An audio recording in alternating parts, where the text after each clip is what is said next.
Mr.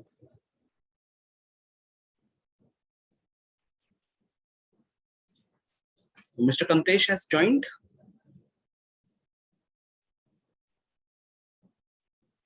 Yes, I have joined. Okay. Very good morning. Thanks for joining in. And students and staff, we are extremely lucky that Professor Kantesh is out here. And आप लोगों को idea होगा कि Virtual Labs IIT is one of the premier institutes of not only national but international level. We are extremely lucky that Mr. Kantesh is out here and he can definitely guide us a lot on virtual labs and like a number of things which are coming up at IIT. Maybe we can add a few of them or take it from him. As you are well aware, हम लोग ने अपने college में भी दोनों ही campus में advance technology lab डाला है, but that is just a beginning. So I'm sure I will personally also get some guidance today on what more is possible and how we can implement it. So I thank again Mr. Kantesh कि आपने समय निकाला यहाँ पे join करने के लिए sir, and we warmly welcome you कि आप हमें अपना थोड़ा सा बताएं अपने कीमती समय से कि आप कैसे हमें क्या करना चाहिए. So thank you sir, thank you for joining in. You're more than welcome. Thanks Dr. Vishal Pandey. Can you please allow me to share my screen? I think I'm not able to share the screen yet. Yeah, sure. So you can share.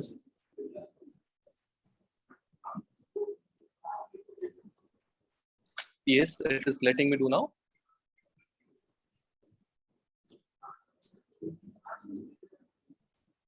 Okay, so are you able to see my screen? Yeah. So I'll switch off my video in case, because generally I feel there is some issue in terms of bandwidth. So I'll request everyone to please switch off their video. And also, I think thanks for keeping yourself mute for the time being.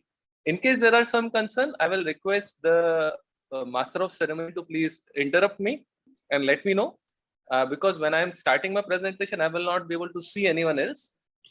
In case I also get disconnected, please call me. I think I've given my phone number to Dr. Rehan.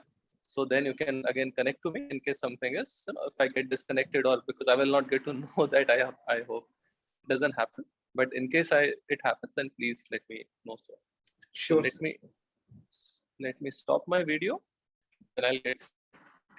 So welcome everyone to the workshop on virtual labs. I'll take you through the journey of virtual labs. And I'm thankful to the host, Dr. Rehan, for inviting me to the Vision group of institutions. And now I think it has become a little easier to connect because of the digital platforms available to us. And this also highlights how we are actually changing our focus in the sense that we are becoming more, we're getting enabled.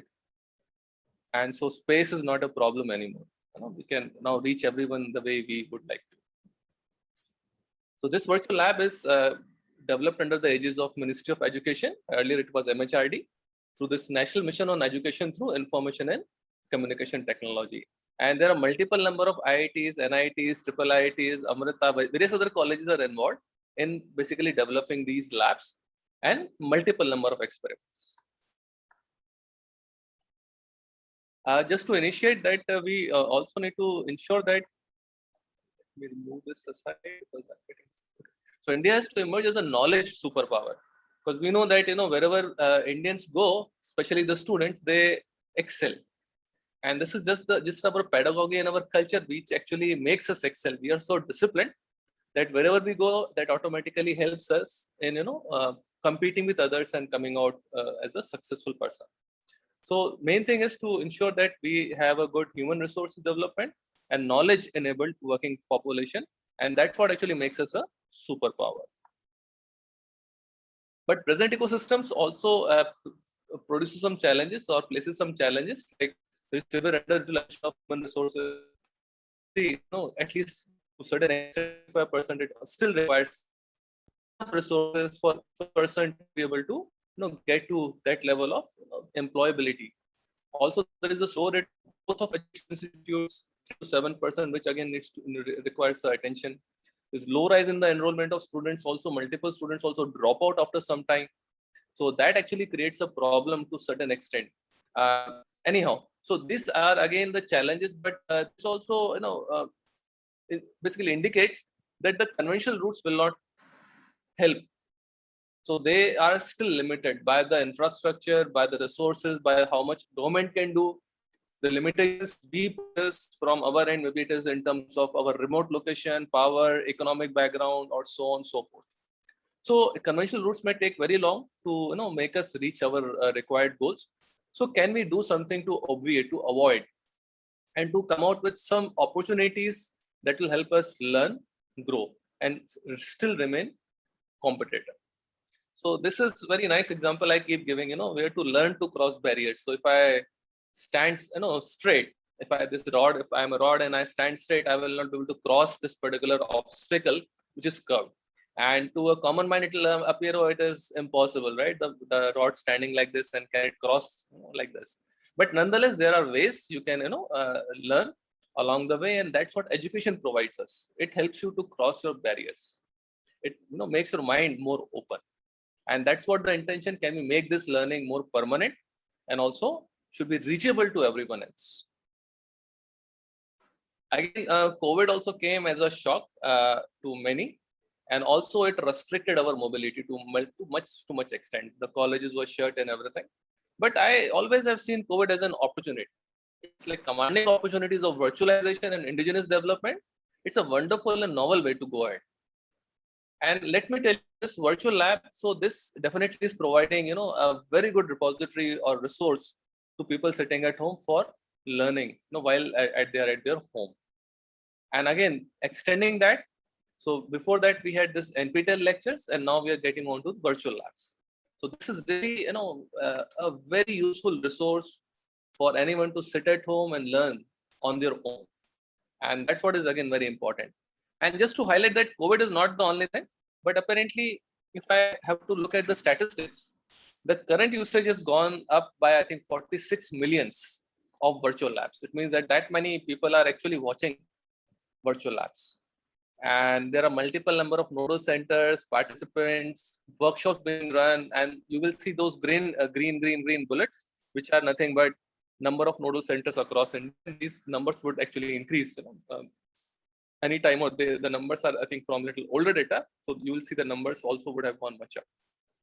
What I want to highlight here, the kind of objective of the virtual lab consortium was to reach a number of around 2 lakhs per year. Only 2 lakhs. Now we are at 45 lakhs. So because when things started, we did not know what to expect. Whether it will be popular, whether it will be really valuable to the student. And we could see now that instead of 2 lakhs, we're now reaching 20 lakhs per year, maybe more than 20 lakhs per year. And it's surprising, but it is also heartening to learn that. One more thing I want to again take your attention to is that we were thinking it is because of COVID, but we started seeing a jump in the number of usage from January 2020. The COVID came, I think, after 2-3 months. So that also helped in terms of increasing the readability or the access to this virtual lab. But the numbers had started increasing from January itself. And that was actually made it more delightful. That it is getting popular because of its content, and now then COVID happened, and I think the labs were ready beforehand, and now it could cater to even a wider population. And it is not only our own country; it is popular across the globe. There are multiple other countries who are also very regularly accessing the content from here. So that is, I think, very nice to know that the content quality also is kept under check. So to go for virtual lab. So it is the objective of virtual lab is to provide some remote access to the labs to basically perform some experiment to the various disciplines of sciences and engineering. So they call it STEM, science, technology, engineering, and management. And so that it can cater to the students of class 11, 12, undergraduate, postgraduate, as well as some researchers. Also to enthuse students to conduct experiment. Because when we are sitting in the class, we are learning, but I think conducting experiment will help us to apply the concepts. So we learn basics in the classroom, but when it comes to application, we need to make our hands dirty and then conduct some experiments. And can it be done through remote experimentation? We'll see that aspect. To provide a complete learning management system. This is a very important part because a teacher might be teaching a class of say 50 students, 100 students. And sometimes it is not comfortable for a student to raise a hand and say, oh, I have this particular issue or this particular problem.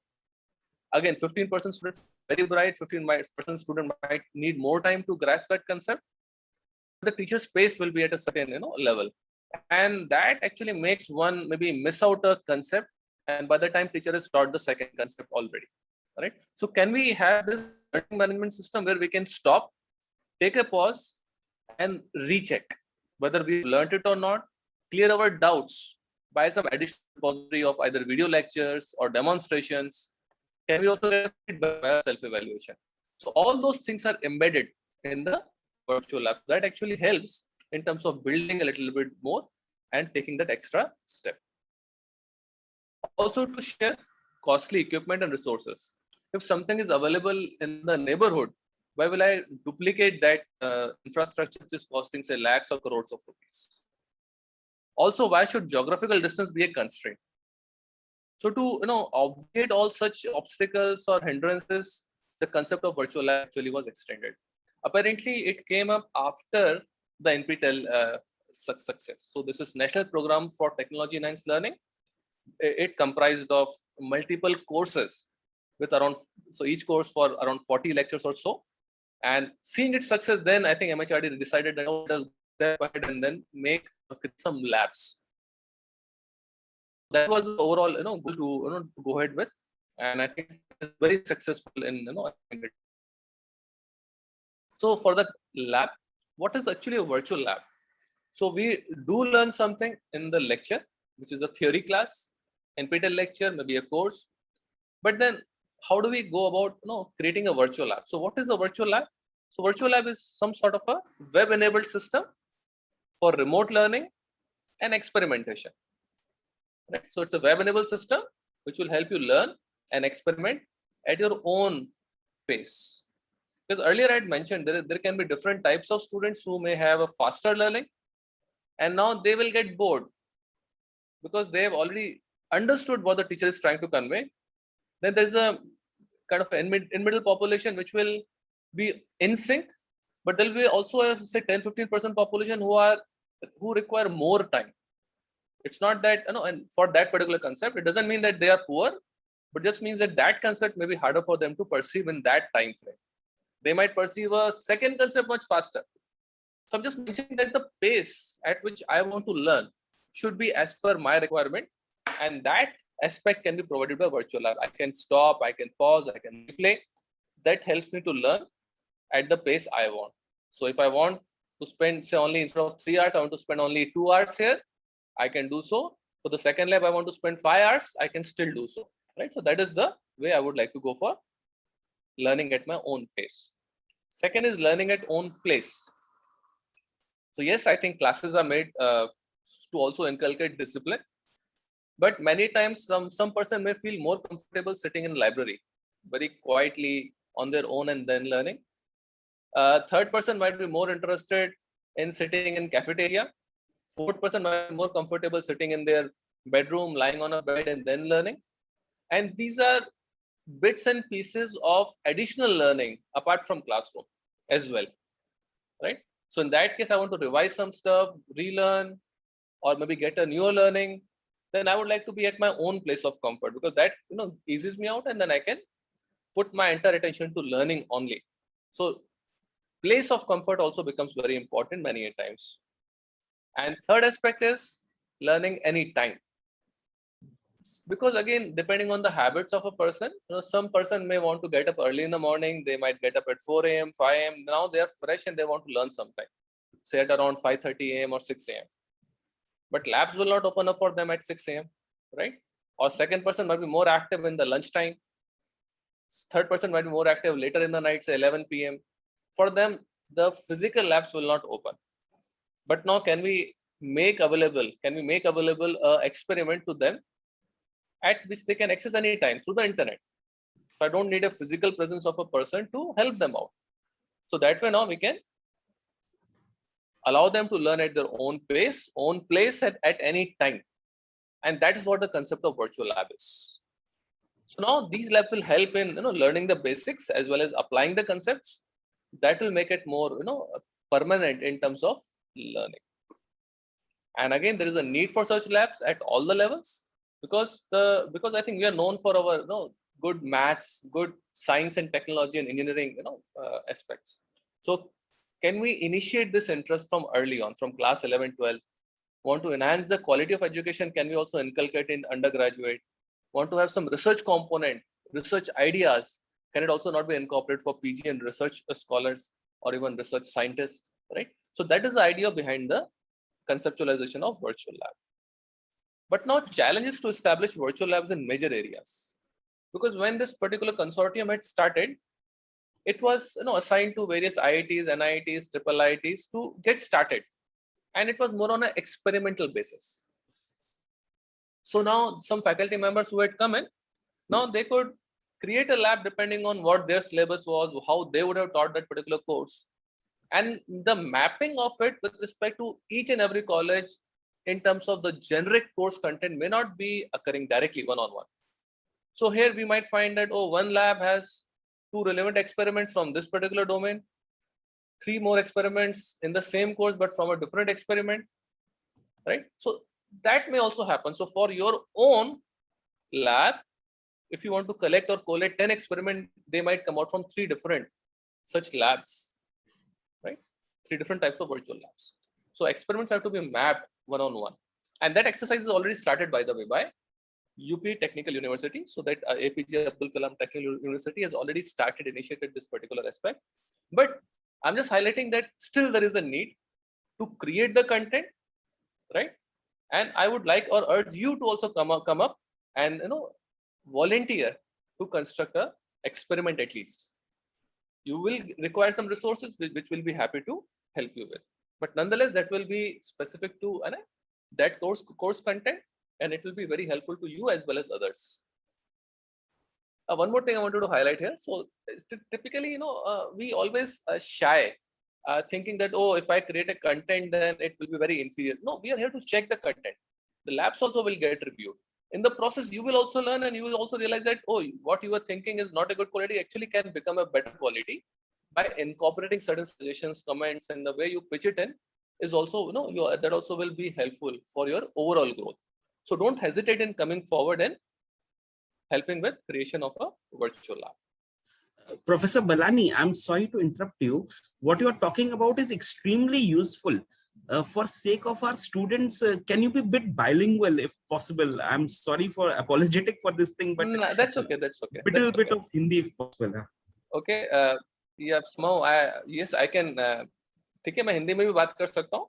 तो मैं क्या बात कर रहा हूँ कि specially यहाँ पे लेट मी गो बैक कि यहाँ पे जब वर्चुअल लैब हम लोगों ने क्रिएट किए हैं, तो उस टाइम पे जब ये एस्टैब्लिश हुए थे, तो उस टाइम ये इम्पीटस था कि सबके लिए मतलब जो अवेलेबल है पार्टनर्स आईटी से एनआईटी से वो लोग स्टार्ट करें.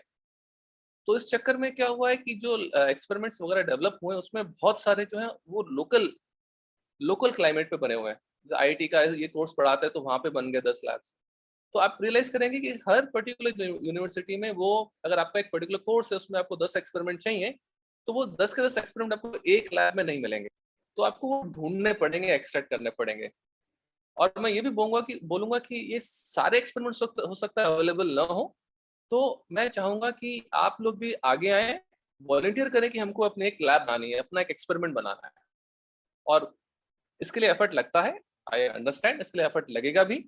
और टिपिकली एक टीम बनाते हैं हम लोग, एक faculty member, 4-5 students technical domain से, प्लस एक स्टूडेंट कंप्यूटर साइंस डोमेन से.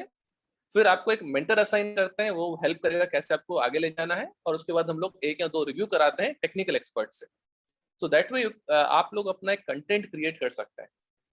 तो ये बहुत जरूरी है. और कई बार ये मैं बोलता हूँ हेजिटेशन लगता है कि अरे मैं एक स्टूडेंट ही तो हूँ, एक फैकल्टी तो ही हूँ, इस छोटे से कॉलेज से हूँ. आई थिंक ये सब चीजें नहीं आनी चाहिए दिमाग में. Any person is equivalent. अगर कोई कर सकता है तो मैं भी कर सकता हूँ, मैं भी कर सकती हूँ.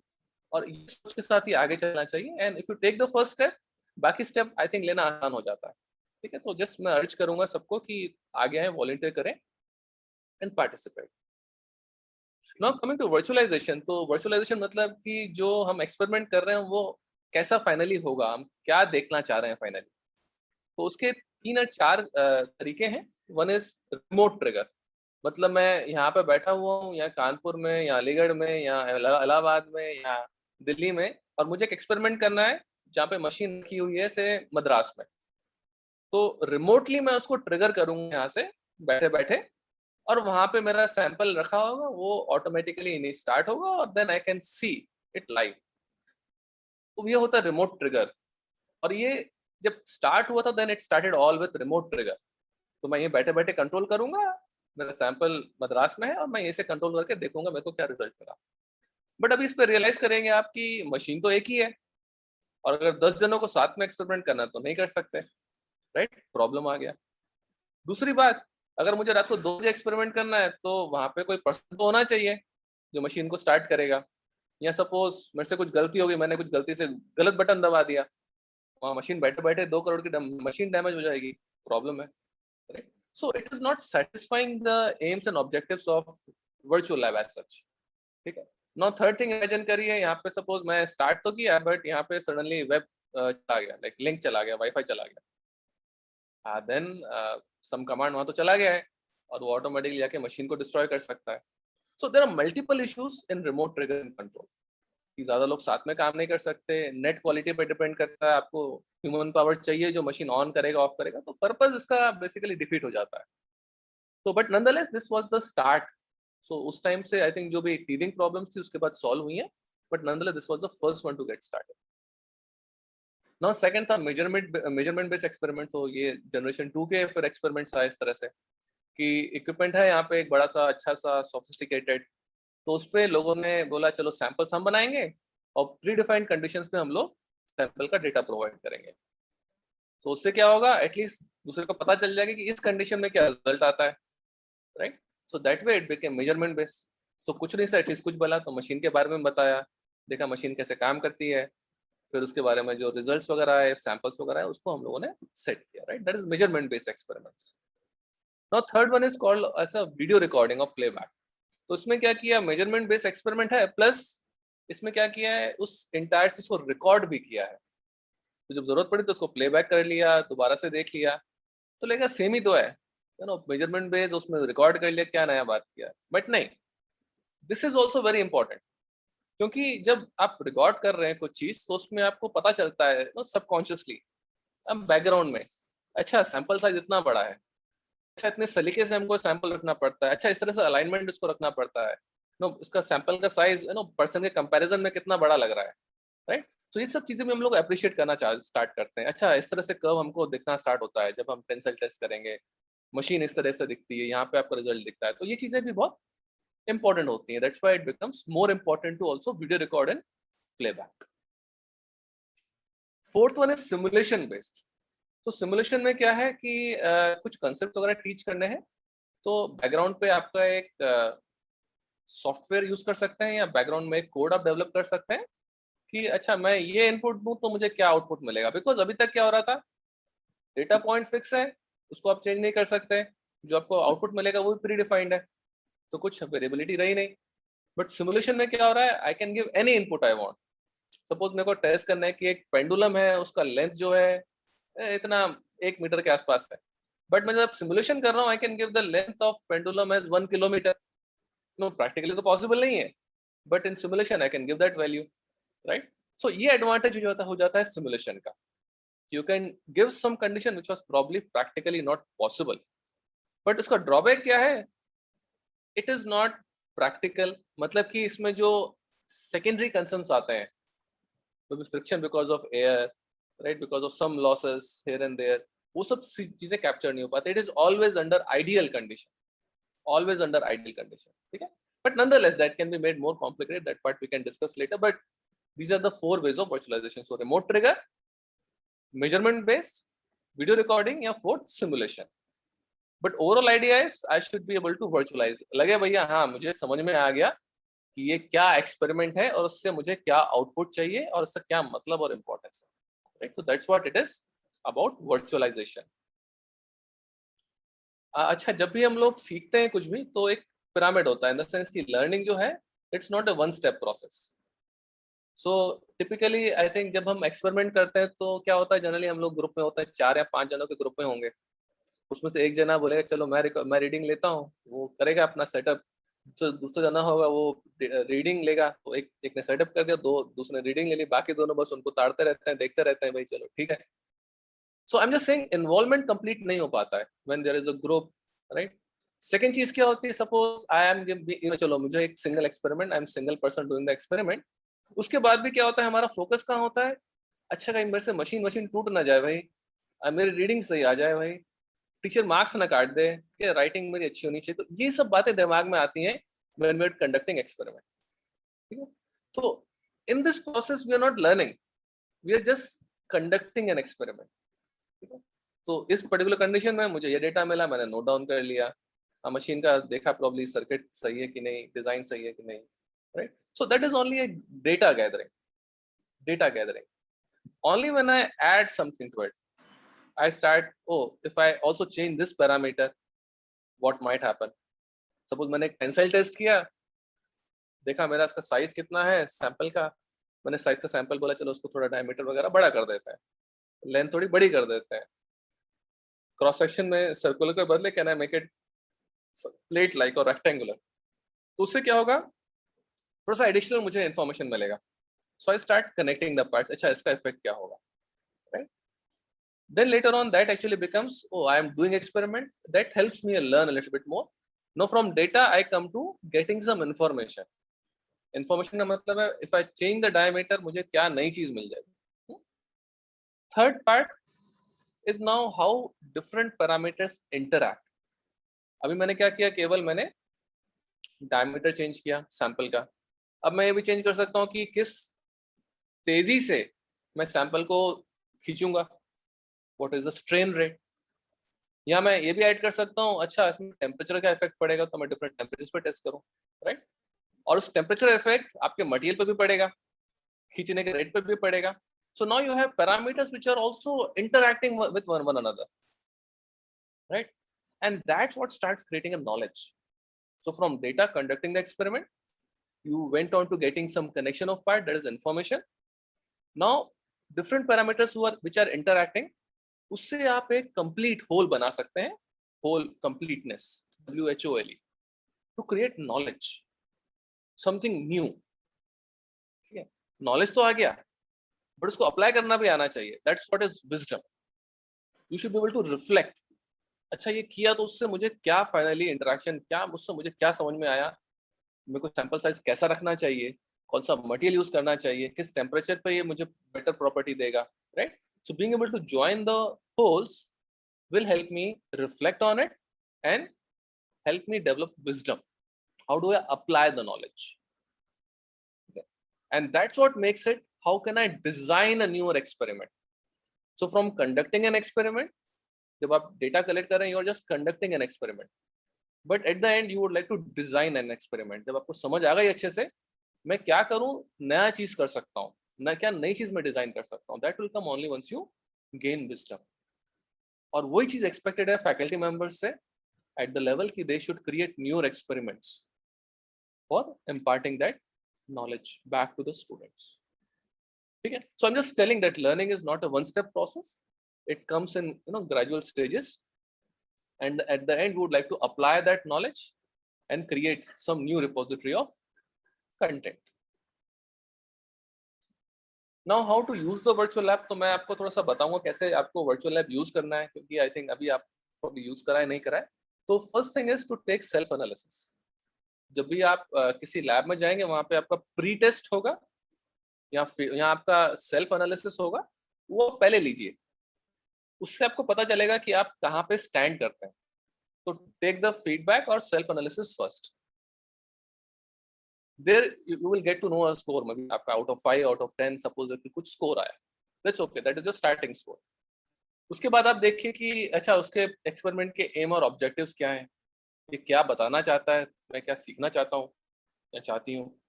फिर उसके आप इंट्रोडक्शन को देखिए, उसमें कुछ आपका बैकग्राउंड होगा, वो थ्योरी बताएगा कि अच्छा इस प्रिंसिपल पे काम करता है। फिर आपकी मेथोडोलॉजी होगी कि इस तरह से मुझे वो पर्टिकुलर एक्सपेरिमेंट करना है, राइट।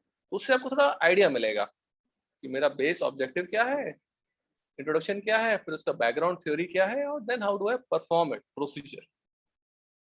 वो हो गया। आपको थोड़ा और समझना है तो वहां से कई हैं एनपीटीईएल लेक्चर्स हैं। तो जैसे मैंने बताया एनपीटीईएल लेक्चर जो है वो पहले बन गए थे, तो इसमें वर्चुअल लैब्स को उनके साथ लिंक भी करा गया है। तो कई सारे एक्सपेरिमेंट्स हैं, उन पे आप देखेंगे लिंक पड़ा होगा एनपीटीईएल लेक्चर का, तो आप वो देखिए। उसमें आपको करीब 1 घंटे का करीब वो लेक्चर होगा, वो आप उससे थोड़ा आपको समझ में आएगी, right. So once you have gone through it, then you can perform the experiment और द सिमुलेशन। उसके बाद आप देखिए अच्छा सिमुलेशन में क्या क्या स्टेप्स थे, वो आप करना स्टार्ट करिए। और कहीं अगर कुछ आप वीडियोस हैं एक्सपेरिमेंट के जो ऑलरेडी प्लेबैक मोड में हैं या एक्सपेरिमेंट के रिजल्ट्स हैं, उनको आप दोबारा दोबारा देखिए। आप दोबारा दोबारा देखेंगे तो आपको और समझ में आएगा। हमको लगता है अरे एक बार कर लिया एक्सपेरिमेंट खत्म, ऐसा नहीं होता है। कुछ भी आप पढ़ेंगे पहली बार आप जस्ट रजिस्टर करते हैं, रिकॉग्नाइज करते थे और कुछ फेमिलियर लगा, सेकंड टाइम देखें अच्छा फेमिलियर है मुझ पर वो चीज, and third time you start registering it in your mind, और फोर्थ टाइम आप पढ़ेंगे तब आपको लर्न करना स्टार्ट करता हो। तो किसी भी चीज को आप देखेंगे, लर्निंग की भी जो स्टेजेस मैंने बताई, क्लासेस में भी पढ़ते हैं आप, तो स्टार्टिंग में जब टीचर बताती है बातें तो लगता है अरे हाँ सब ठीक तो है, because teacher has made an effort to present it cogently, simple way में, लॉजिकल वे में टीचर ने प्रेजेंट किया है, इसलिए आपको लग रहा है हाँ सब इजी है। पर जब आप एग्जाम देते तब रियलाइज करते हैं अरे ये तो मेरे को इजी लग रहा था, जब मैं एग्जाम दे रहा हूँ तो मुझे कुछ याद नहीं आ रहा है, कुछ समझ में नहीं आ रहा है, राइट। बिकॉज उसके बाद आपको एक एफर्ट लेना है टू स्टार्ट रिकॉग्नाइजिंग दैट। तो आपको एक बार रिवाइज करना पड़ता है इमीडिएटली, एक बार एक हफ्ते के बाद फिर रिकॉग्नाइज करना पड़ता है तो आप रिलेट कर पाए। उसके बाद फिर एक बार और आपको रिवाइज करना पड़ता है, उसमें आपको समझ में आने लगती हैं चीजें, ठीक है। तो सेम चीज यहाँ पर भी है, because when you do experiment you associate an event. जब आप एक्सपेरिमेंट करते हैं, लैब भी है यहाँ पे भी, तो you are able to associate an event, तो आपकी वो मेमोरी बन जाती है, इंप्रेशन बन जाता है, और वो बहुत जरूरी है किसी भी चीज को याद रखने के लिए, right. So I am saying कि प्लीज डू एक्सपेरिमेंट, वीडियोस दोबारा देखिए, तिबारा देखिए, उसके बाद आप देखिए रिजल्ट्स कैसे एनालाइज किया गया है, तो आपको कंप्लीटली समझ में आ जाएगा। Then you again go back, do the experiment again, do a different parameter, learn a different parameter, different theory. Then you come back and say कि भाई आपको कितना समझ में आया, और सेम चीज। So replaying is very much required and necessary. और उसके बाद आप एक बार सेल्फ एनालिसिस कर लीजिए फिर से, देन यू विल नो कि मेरे को स्टार्टिंग में मेरा सेल्फ एनालिसिस में इतना स्कोर था, बाद में इतना आया, तो how much I have learned over a period of this particular exercise, ठीक है। तो इसके बाद आप करेंगे तो आपको बेटर लगेगा इसके बाद, और आप देखिए कितना आपका ग्रोथ हुआ।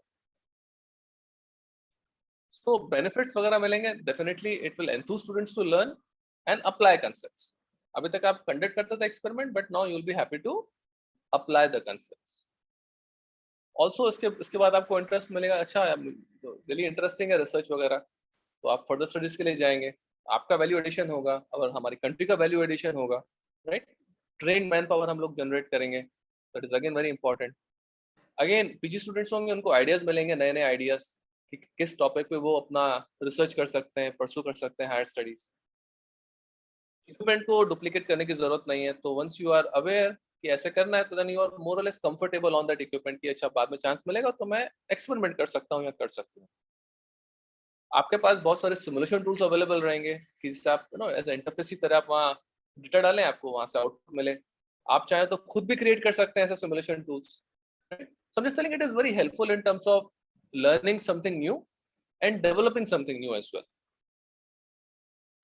और एक चीज जब हमने स्टार्ट किया था सब चीजें, तब वहाँ पे it was okay to use a licensed version.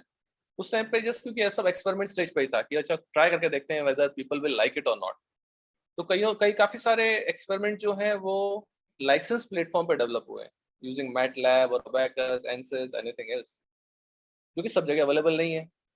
आपके पास जब वो सॉफ्टवेयर होगा तभी आप एक्सेस कर पाएंगे। और बहुत सारे आई थिंक सॉफ्टवेयर की कॉस्ट जो है, license cost year run in lakhs and crores, तो उसके लिए भी ये पॉसिबल नहीं है सब जगह वो अपना खरीदें और मेंटेन करें।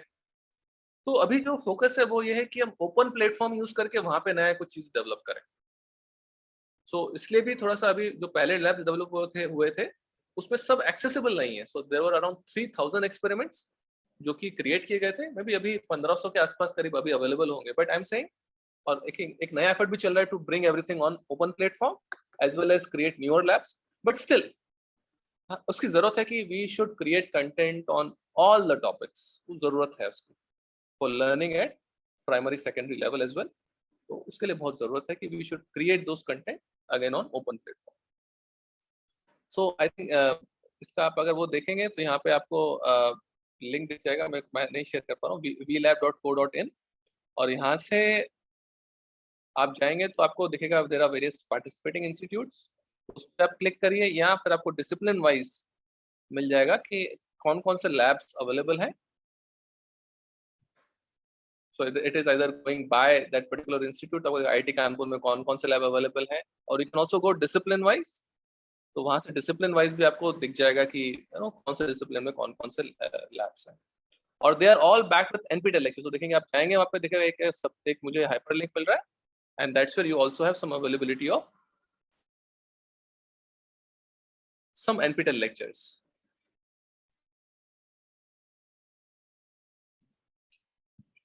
Now how to go ahead? So अभी अगर हम बात करें तो probably you will realize कि अच्छा, if I to ask कि किसी के पास सेल फोन है, more or less सब हाथ खड़ा कर देंगे, भाई मेरे पास तो सेल फोन है. It was not possible. I think जब when I was a student, maybe एक दो जनों के पास, maybe not even 10% people used to have cell phones. सब इतना कॉस्ट ही इतना था इसका, data cost as well as mobile phone cost. But now each one has mobile phone. So now can we bring classroom as well as labs to the mobile phone, right?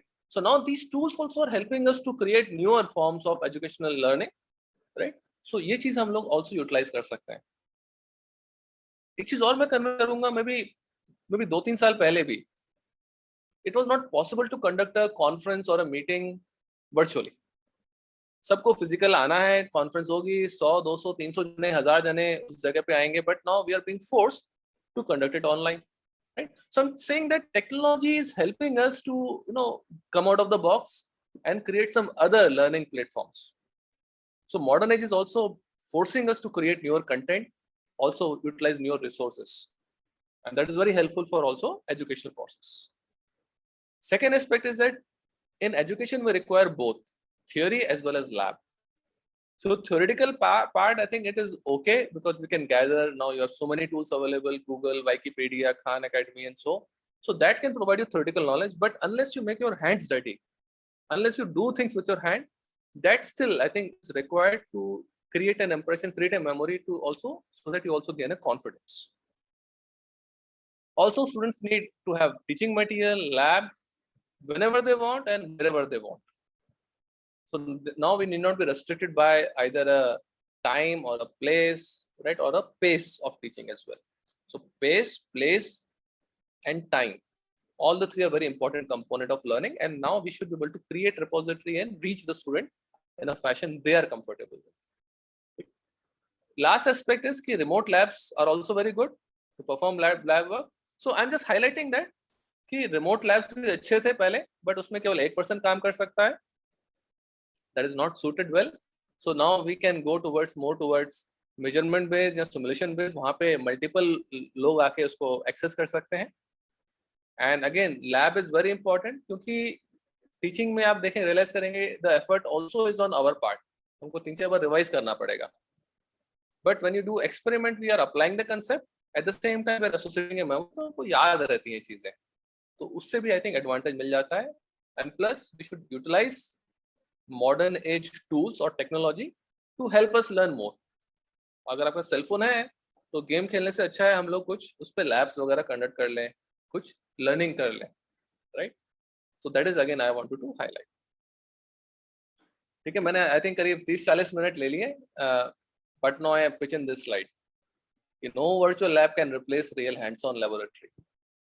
मैंने 30-40 minute बोला कि virtual lab करिए, और फिर मैं बाद में बोल रहा हूँ कि virtual lab cannot replace hands-on. जब तक आप हाथ से नहीं करेंगे तब तक आपका काम पूरा बनेगा नहीं. तो मैं इतने देर से फिर क्या बात कर रहा था, ठीक है? So, but again I'm highlighting one more thing. So this is very important that in the end you have to make your hands dirty. But फिर virtual lab की जरूरत क्या है? Now imagine a few scenarios. पहली बात, मेरे पास कुछ है ही नहीं, ठीक है, मेरे पास सब कुछ है ही नहीं, लैब ही नहीं है, तो मैं क्या करूंगा? तो एटलीस्ट कुछ तो है, उस सब तो वर्चुअल लैब करूंगा तो मुझे लर्निंग ज्यादा मिलेगी. But even if I have a physical lab, suppose physical lab है भी मेरे पास, तो भी वर्चुअल लैब आपको हेल्प करेगा. कैसे? अगर आप डायरेक्टली जा रहे हैं इंस्ट्रूमेंट पे, ठीक है, तो आपका दिमाग कहाँ दौड़ रहा है, अच्छा मुझे क्या करना है मुझे पता नहीं, कहीं मशीन तो नहीं टूट जाएगी, सेटिंग तो राइट है, डेटा प्रॉपर आएगा नहीं आएगा, ठीक है।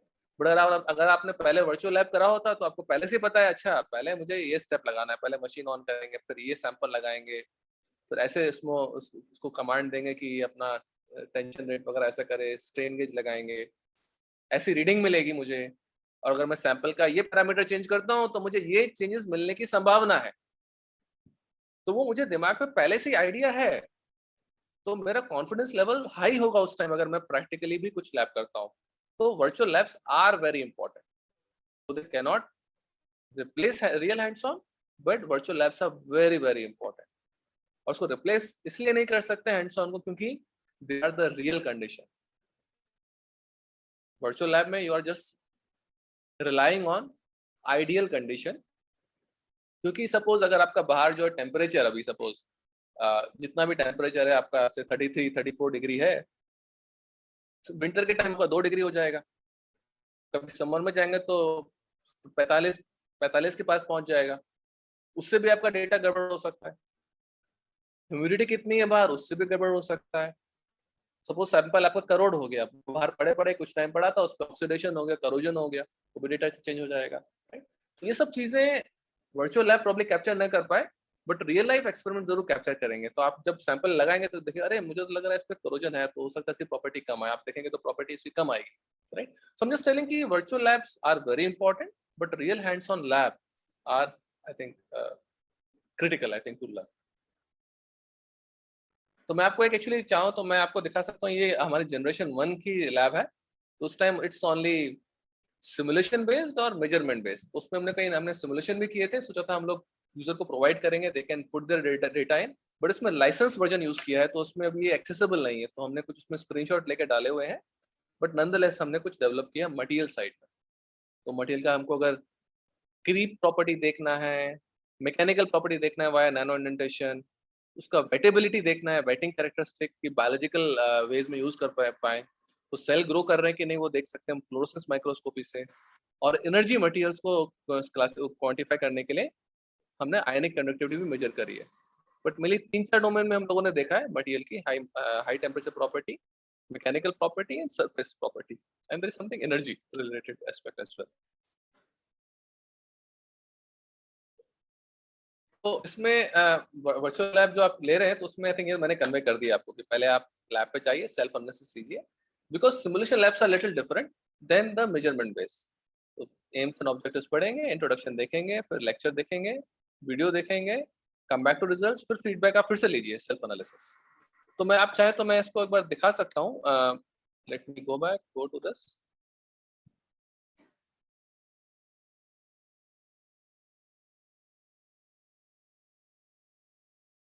लेट इट टेक टाइम, तब तक जाएगा, तब तक हम लोग इसको देख लेते हैं। Virtual lab, again I'm highlighting, it is very important, very critical, because it develops learning.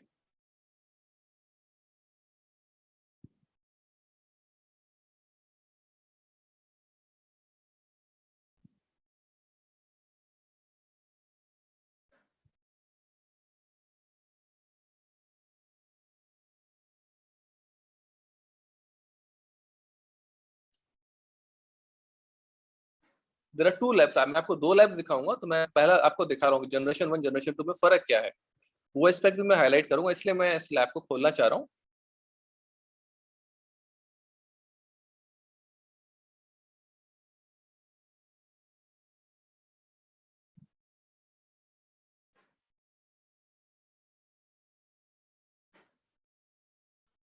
ठीक है, तो इस तरह से लैब दिखती है यहाँ पे, virtual lab on material response to microstructural, mechanical, thermal and biological stimuli. तो ऊपर आप देखेंगे तो यहाँ पे दिखता है सेल्फ एनालिसिस।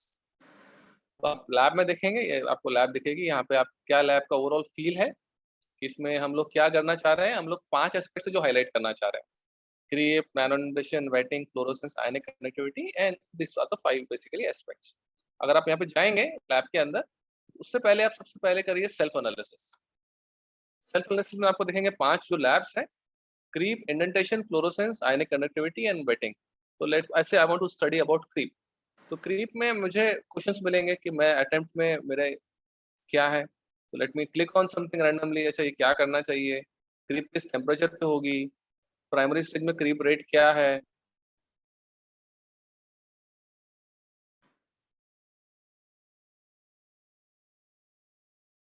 ठीक है। तो ये सब एस्पेक्ट मैं जस्ट क्लिक करूंगा और इसमें मेरा स्कोर आ जाएगा। अब मुझे कुछ पता नहीं है इसके बारे में, ठीक है, क्योंकि मेरे लिए तो नया लैब है, तो but still I am evaluating myself, I need to know मुझे कितना है। तो यहाँ बता रहा है यू स्कोर्ड 4 on 10, ठीक है। अब मुझे पता चलेगा कि मेरा जो स्टार्टिंग है वो प्रॉब्ली 4 है, लेवल 4 पे हूँ मैं। अब मुझे लेवल 10 रीच करना है, तो क्या करूंगा, मैं अभी क्रीप पे जाऊंगा, यहाँ पे हेल्प ओके, फिर क्रीप के बारे में पढ़ूंगा मैं थोड़ा। तो क्रीप के बारे में पढ़ना है तो आई नीड टू सी कि भाई क्रीप होती क्या है। तो यहाँ पे एनपीटीएल का लेक्चर दिखा रखा है, if I can click this it will take me to the site where I can learn about creep. फिर कुछ डेटा जो है यहाँ पे भी अवेलेबल है, क्रीप होती क्या है, क्रीप के बारे में थोड़ा पढ़ लूंगा मैं, ठीक है। अब मेरे पास एक वीडियो भी है, तो मैं वीडियो को भी प्ले करूंगा, तो इट विल टेल मी कि क्या है इसमें। इसमें भी आई थिंक आप रियलाइज करें कि इसमें फीमेल वॉइस है, तो it is actually sounds clearer. तो इसमें भी आई थिंक आपको ये पता चलेगा कि the video also is 4 minutes, ज्यादा बड़ा नहीं है, तो उससे भी you can get the entire concept very crisply and clearly. तो कंसेप्ट से लेके एप्लीकेशन पार्ट तक you can completely learn about it.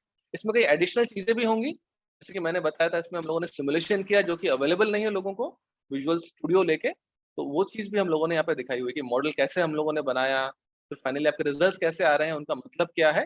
तो वो एस्पेक्ट भी आप इस पे अप्रिशिएट कर सकते हैं। तो आउटकम्स हैं, आउटकम्स क्या है, अप्रिशिएट दैट। अब मैं फिर जाऊंगा एक्सपेरिमेंट पे और देखूंगा क्रीप के बारे में मुझे क्या चाहिए। तो this is experiment number 1, I come to experiment number 1। फिर यहाँ पे मुझे बताएगा ऑब्जेक्टिव क्या है, टू स्टडी क्रीप ट्रांजिएंट, ये होता क्या है, मुझे थोड़ा इंट्रोडक्शन मिलेगा उसके बारे में, थोड़ा सा मेथोडोलॉजी पता चलेगी, and then I also have some results and conclusions. उसके हिसाब से नाउ आई कैन अप्रिशिएट कि क्या क्या रिजल्ट्स मुझे मिल रहे हैं। से फॉर मटेरियल 1 ये बिहेवियर मिल रहा है मुझे आफ्टर सिमुलेशन, सेकंड मटेरियल निकल के बारे में क्या मिल रहा है, फिर देन कंपैरिजन करेंगे, तो कंपैरिजन में ऐसा क्यों आ रहा है, तो व्हाट इज द कंक्लूजन।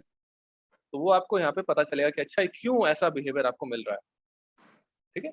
सो इससे आपको थोड़ा आइडिया मिल जाएगा। This is only measurement based, so इसमें आपको इतना फील नहीं मिलेगा कि अच्छा मेरे को कंडीशन अगर चेंज करें तो क्या करें, but it provides overview of entire material domain. Aluminium magnesium पे या निकल पे आपको कंप्लीट क्रीप परफॉर्मेंस मिल जाएगा। और यहाँ पे एक एक्सपेरिमेंट करा भी हुआ है, so if I see something about creep, so you can also see only for creep। आपको यहाँ पे देखा, यहाँ पे एक्सपेरिमेंट के बारे में भी बता रखा है, तो शोज की एक्सपेरिमेंट कैसे किया गया, केवल इसी के बारे में बताया, बाकियों के बारे में नहीं अवेलेबल है इस पर्टिकुलर केस में, बट यू कैन सी कि एक्सपेरिमेंट कैसे किया गया है यहाँ पे। तो एक पर्टिकुलर वायर लिया है, उस पर लोड लगाया है, फिर देखा है कितना इसका एक्सटेंशन है, यूट्यूब पे ही अवेलेबल है ये, हम लोगों ने कंडक्ट करा है। तो ये आपको दिखेगा माइक्रोस्ट्रक्चर वगैरह भी कैसा दिखता है इसका, राइट। और सेम चीज I think will go on for others. Creep है, फिर इंडेंटेशन है, फ्लोरोसेंस माइक्रोस्कोपी है, तो उसमें आपको कई सारे आपको फील मिल जाएगा। तो आप यहाँ पे भी देखेंगे तो आपको यहाँ पे देखना है कि सेल कैसे अटैच कर रहा है, तो यहाँ पे आप देख सकते हैं साइटोस्केलेटन कैसा दिखता है मुझे, तो बॉडी ऑफ सेल कैसी दिखती है। और अगर आपको देखना है साथ में अगर न्यूक्लियस भी ऐड होता तो कैसा दिखता, तो यहाँ पे I can see click image, तो it will show me merge image, merge image ऐसे दिखेगी। तो न्यूक्लियस और साइटोस्केलेटन के साथ मर्ज इमेज कैसी दिखती है। So I am just highlighting कि मल्टीपल एक्सपेरिमेंट्स है, they provide insight to any learning, ठीक है। तो just wanted to highlight this part कि ऐसे आपको सीखना है, ऐसे लर्न करना है। तो मैं थोड़ा सा इसमें फास्टली जाता हूँ, I think I have only 5-10 minutes left, but इसमें आप चाहेंगे तो ये आपने देख लिया, उसके बाद आप देखेंगे पर्टिकुलर वेबसाइट कैसी है, then you go on to experiment, go to NPTEL lecture, फिर देखिए क्रीप में क्या सीखना है, तो first learn about, get the feedback, self analysis of creep, उसके बाद बाकी चीजों पर भी आप जा सकते हैं, है ना? और हर के लिए यू हैव टू रियलाइज कि आपको जनरली लैब में हम लोग टाइम स्पेंड करते हैं 3 घंटा, और जब भी हम खुद से चीज सीखते हैं तो हमको लगता है जल्दी कर लें, भाग भाग में, वैसे नहीं करना चाहिए। आपको लगेगा भैया ये है, हो गया खत्म, मैं खत्म करके भाग रहा हूँ, ऐसा नहीं करना चाहिए। स्पेंड मोर टाइम, क्योंकि जब आप लैब कर रहे हैं तब आपके पास एक इंस्ट्रक्टर है, उसने आपको सब चीजें बताई हैं। यहाँ पे भी इंटेंट वही है, बट खुद से सीखने में कई बार टाइम ज्यादा लगता है और लगता है हमको समझ में आ गया, और कई बार हमको गलत चीज समझ में आती है पर लगता है कि ये सही चीज है। ठीक है, तो फीडबैक भी बहुत जरूरी है। फीडबैक, जो आपने सीखा क्या वो सही सीखा? अगर आपने गलत सीख लिया, उसी को सही समझते रहे, तो ये तो और प्रॉब्लम वाली बात हो जाएगी। तो ये बहुत जरूरी है कि जो आप सीखें वो सही सीखें, है, और उसको अप्लाई करना आना चाहिए। तो इसमें भी एक एक स्लाइड मैंने प्रोवाइड करी थी, सबके बारे में बताऊंगा, बट क्रीप में आप देखते हैं कि हाई टेम्परेचर पे मेरा प्लास्टिक डिफॉर्मेशन कितना हुआ। तो हाई टेम्परेचर एप्लीकेशन के लिए आपको कोई मटेरियल अप्लाई करना है, तो कैसे उसको सिलेक्ट करेंगे, क्या क्या होता है बीच हर स्टेज में, तो वो उसमें बता रखा है। और साथ में एनपीटीईएल लेक्चर भी है जो 1 घंटे में आपको पूरा लगभग बताता है क्या। दूसरा है नैनो इंडेंटेशन। तो nano, as you know, it is order of 10⁻⁹ nanometre, which is 10⁻⁹ metre. तो हमारे बाल से भी 1000 गुना छोटा होता है नैनोमीटर, हंड्रेड्स ऑफ नैनोमीटर। तो उसमें अगर हमको कुछ एवेल्युएट करनी है प्रॉपर्टी, तो हम लोग क्या करते हैं, मैकेनिकल टेस्टिंग में हम लोग सैंपल को तब तक टेस्ट करते हैं तब वो टूट नहीं जाता। But by nano indentation you can test the material without even damaging it. आपको प्रॉपर्टी भी मिल जाएगी, मैकेनिकल प्रॉपर्टी, और सैंपल डैमेज भी नहीं होगा। तो आप जिस पे आपने प्रॉपर्टी मेजर करी है वही का वही मटेरियल आप बाद में यूज कर सकते हैं, राइट। तो ये इसका एडवांटेज है नैनो इंडेंटेशन का। थर्ड है वेटेबिलिटी। सो वेटिंग का इंपॉर्टेंस है कि जब भी आपका सेल, जब आप कुछ इम्प्लांट अगर बॉडी के अंदर डालेंगे, तो पहली चीज होती है कि उसकी वेटेबिलिटी क्या है, मतलब वो पानी से कैसे उसको रिस्पॉन्ड होता है। बिकॉज उसके बाद आपको पता चलेगा कि वो प्रोटीन से कैसे इंटरेक्ट करेगा, उसके बाद आपको पता चलेगा कि सेल से कैसे इंटरेक्ट करेगा। तो फर्स्ट स्टेप जो है वो वेटेबिलिटी होता है, किसी मटेरियल की wettability, followed by protein absorption, और थर्ड स्टेज आता है सेल इंटरेक्शन। तो सेल इंटरेक्शन भी यहाँ पे हम लोगों ने फ्लोरोसेंस के थ्रू बताया, बीच वाला स्टेप नहीं बताया, बट थर्ड स्टेज भी बताया। तो आप लोगों ने देखा था कि एटलीस्ट एक सेल जो हुआ है उसका साइटोस्केलेटन है और न्यूक्लियस है, उसको कैसे हम लोग किसी कलर से, डाई से स्टेन करें और हमको फिर कलर्स अलग अलग दिखें उसको। ये आयनिक कंडक्टिविटी पे है तो उसको मैं अभी स्किप करूंगा, but it is also about energy material. तो दिस के 10 एक्सपेरिमेंट आपके अवेलेबल है, whenever you get a chance आप उस पर टाइम स्पेंड करिए। और मैं ये भी कहूंगा कि आप एक्सपेरिमेंट देखिए जो आपके डायरेक्ट डोमेन से रिलेटेड नहीं है, उनको भी देखिए। आप मत सोचिए मैं इलेक्ट्रिकल इंजीनियरिंग से हूँ तो मैं केवल वो देखूंगा, या मैकेनिकल से हो तो केवल वही देखूंगा। उसके अलावा भी आप जितना लर्न करेंगे वो आपके लिए हेल्पफुल रहेगा। तो एक मैं और दिखाना चाहूंगा, एक लैब और है जो हम लोगों ने सेकंड स्टेज में डेवलप किया है, इलेक्ट्रॉन माइक्रोस्कोपी फॉर बिगिनर्स। तो उसमें भी आप चाहें तो देख सकते हैं, मोर और less it's also simulation based. तो एटलीस्ट आप यहाँ पे देखेंगे कि कुछ एक्सपेरिमेंट करना है तो आपको अपने हिसाब से आप एक्सपेरिमेंट कर सकते हैं। Let me see some good experiment.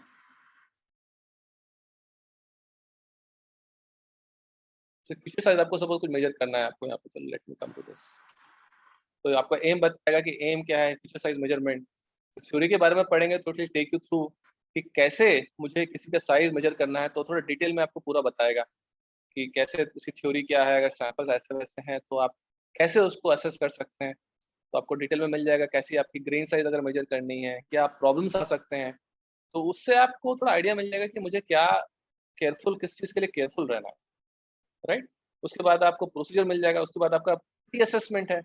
तो प्री टेस्ट में भी आप देख सकते हैं मेरा कितना स्कोर आता है। फिर सीखिए, आप देखिए प्रोसीजर वगैरह क्या है, थ्योरी वगैरह क्या है। तो प्रोसीजर में भी आपको बताएगा कैसे क्या कैसे आपको पढ़ना है। सिमुलेशन के लिए आपको बताएगा कि कैसे आप करिए, जैसे आपको आइडेंटिफाई करना है, फीचर साइज कैलकुलेट करनी है। तो anyhow, तो it lets you load the sample, select a magnification, फिर आप फोकस डिफोकस कर सकते हैं, देख सकते हैं कि मेरा फोकस सही है कि नहीं, कॉन्ट्रास्ट चेंज कर सकते हैं। उसके बाद आप कैप्स, तो देखिए फोकस मैंने चेंज किया तो यहाँ पे देखें फोकस आपका गड़बड़ हो गया, उसको फोकस करना है प्रॉपर्ली, राइट। सो ठीक है, तो you can work on it. I am just highlighting कि ये सब चीजें भी वेरिएबल हैं यहाँ पे। और देन यू कैन सी कि मेरे को अगर दो लाइन यहाँ पे calibrate the image,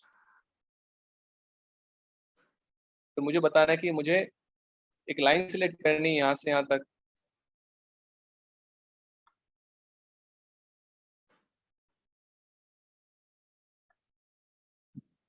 I think बहुत slow चल रहा है, but nonetheless, so I should to select the focus, calibrate the image,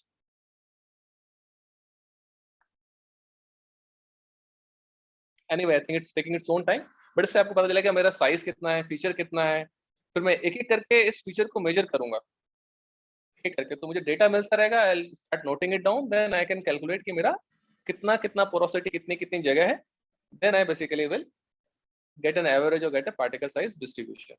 उससे भी मुझे काफी सारा इंफॉर्मेशन मिल जाएगा. Anyhow, so you can please take a look at your own place and time, and then you can take a look. तो यहाँ पे 10 experiment है ऑन इलेक्ट्रॉन माइक्रोस्कोपी, अगर आपको चांस मिले आप जरूर देखिए. ठीक है, अभी मैं आई थिंक मोर और लेस कंक्लूड करूंगा. तो एसेंशियली ये जो वेबसाइट्स वगैरह बनी है, इससे हम चाह रहे हैं कि इंटरैक्टिव लर्निंग हो. आप इनपुट दें, आपको कुछ मिले, आप सीखें, दोबारा सीखें, तिबारा सीखें, अपने दोस्तों से बात करें, अपने टीचर से बात करें, अपने जूनियर से बात करें, और बताइए कि ये चीज एग्जिस्ट करती है.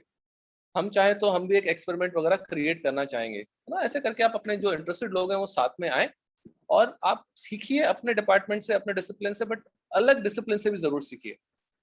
और जब तक हम इसको एक्सपोज नहीं करेंगे, लर्न नहीं करेंगे, तब तक आई थिंक हम अपनी शेल में बैठे रहेंगे, रहेगा हम खुश हैं यहीं पे. But get out of your comfort zone. ठीक है, और उससे आप जितना एक्सपोज करेंगे खुद को, देन उतना ही आपको सीख मिलती रहेगी, नई नई चीज सीखेंगे. और जो भी आपको मिलता है उससे आप प्रोवाइड करिए कंस्ट्रक्टिव फीडबैक. अच्छा, इसको ऐसे इम्प्रूव करा जा सकता है. और मैं प्रॉब्ली हेल्प मतलब चाहूंगा कि आप सामने आए, कुछ आपको चीज़ अच्छी नहीं लग रही, उस पर आप कमेंट्स दें, उसको मॉडिफाई करें, और आप ट्राई करें एक नया लैब क्रिएट करने का, नया एक्सपेरिमेंट क्रिएट करने का. और मैं बता दूं, हम लोग कई बार बूटाथन ऑर्गेनाइज कराते हैं, तो करीब 40-50-60 टीम्स होती हैं, उनमें से फिर 20-25 टीम्स को हम लोग थ्रू आउट अ प्रोसेस 1-2 महीने में उनको ट्रेन करते हैं. उसके बाद केवल 20-25 टीम्स आगे जाती हैं, जो फाइनली एटलीस्ट एक एक्सपेरिमेंट हम एक्सपेक्ट करते हैं कि वो क्रिएट करेंगे in the period of next 5 to 7 days. और उसके बाद जो खुशी लोगों के चेहरे पे देखने को मिलती है, आई मीन लैब क्रिएट करने के बाद, I think it is unmatched. तो मैं चाहूंगा कि आई थिंक ग्रुप आगे आए और क्रिएट करें content. So with this, I will definitely thank and acknowledge Ministry of Education, IIT Delhi, who are the main coordinators who conceptualize this virtual lab, and the entire consortium of IITs and IITs, local organizers at Vision Group of Institutions, and especially Dr. Rehan for inviting me here, and IIT Kanpur for providing all the repository and resources. At the end, I will just say कि है ना, हमारी life में बहुत सारे obstacles आते रहते हैं. हम लोग कई बार बोलते रहे हमारी लैब अच्छी नहीं है, अरे टीचर्स को नहीं पढ़ाना आता, अरे मेरी सीटी अच्छी नहीं है, पीछे बैठने को मिलता है, I don't know, multiple things. So there might be plenty of obstacles in our path, but आप खुद एक ऑब्स्टेकल मत बन जाइए. This virtual lab provides you a platform जहाँ पे सारी रिपोजिटरी आपके पास है. ठीक है, अभी आपको ढूंढना है, टाइम ढूंढना है, प्लेस ढूंढनी है, राइट, और पेस ढूंढनी है कि मैं उस कंटेंट को सीखूं. Can I create also new content. ठीक है, तो ऑब्स्टेकल पे ध्यान देने के बदले आप ये हाईलाइट करें कि आप कैसे सीख सकते हैं उससे. And in the end I also will say कि unless teachers succeed, India is not going to succeed. तो मैं केवल टीचर्स के लिए नहीं बोल रहा हूँ, मैं ये स्टूडेंट्स के लिए भी बोल रहा हूँ. जो स्टूडेंट्स हैं वो भी अपने जूनियर्स के लिए बेसिकली टीचर्स ही हैं. तो ये ओनस हम सब पे है, ये भार, रिस्पॉन्सिबिलिटी हम सब पे है कि हम अच्छे से सीखें और इसको आगे बढ़ाते जाएं. ठीक है, तो मेरी प्रेजेंटेशन यहीं तक है, तो आई विल स्टॉप हियर, और I will be happy to take up any queries, questions, comments, जिसको जैसा है they can feel free to interact with me. Thank you, sir. That was a very illuminating session, and आपने जो points cover करे हैं, we are pretty lucky. I seriously, earnestly hope कि students को इन्होंने seriously इसको jot down करा हो. आपने जितनी चीजें बताई, don't become an obstacle. This was the final verdict, which is extremely important. आपके पास opportunities हैं, and IIT कानपुर ने and काफी सारी institutions ने मिलके, जैसे प्रोफेसर बलानी है, ऐसे लोगों ने समय दिया है जिससे कि हर आदमी के पास आज की डेट में ग्रोथ की अपॉर्चुनिटी हो. So please come up forward, you can take this opportunity. I thank sir कि आपने इतना अच्छा बताया. Again you pointed out the requirement of resilience, कि आप अकेले कर रहे हैं, you have to be self driven. आपने अगर डिसाइड कर लिया कि नहीं, कोई नहीं देख रहा है, खत्म करो, क्या प्रॉब्लम है, तो इससे नहीं होगा. आपको हर चीज को एंड तक ले जाएं, उसको ढंग से समझें, प्रॉपर समय दें, so this is something important, and यहाँ पे शायद कॉलेज का एक एनवायरनमेंट इम्पोर्टेंट होता है जहाँ पे आपको एक कल्चर मिले, एक टीम मिले. Peer to peer learning is again extremely important. So I thank Professor Balani not only for sparing time out here, but also for developing and designing, being a part of such a wonderful new thing, which will definitely benefit so many people. So I thank you, sir, for that. Thanks a lot.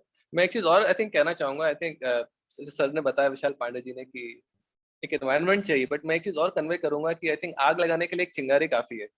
तो अगर 1% भी सामने आ जाएगा तो I think वो आग अच्छे से फैलेगी और I think it will make everyone ignite their minds. बहुत जरूरी है आई थिंक ये. Thanks for pointing it out.